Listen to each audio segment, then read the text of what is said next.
Jama'a na gaji da zaman gida. Zaman gida ya ishe ni, talauci zai kashe ni.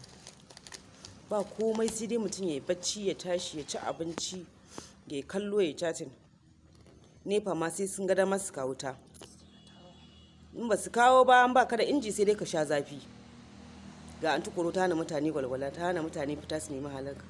Wallahi na gaji da zaman gida. Ni fa so nake in saɓi, ba so nake in hawa ba. Amma kana zaune a gida ba aikin komai sai dai ka cika kwanta ka yi bacci. Sai hawa nake kaman farashi. Saboda Allah da Annabi fa. Ha ba. Wallahi na gaji. An tukuro ki rufa mana asiri ki koma ƙasar ki China. Kai kuma mai yawo da ni a YouTube wallahi tallahi radda zaka shiga hannu ko zaki shiga hannu za ku sani. Ina fama da rashin kuɗi kana can kana receiving alert da videos ina ko ni in kona data na kai ne zaka sani. Za mu haɗu, Allah zai haɗa da kai wata rana. Zaka gani. Idan kuma baka dira yawo da na YouTube ba sai na maka addu'a an tukuru ta ziyarce ka.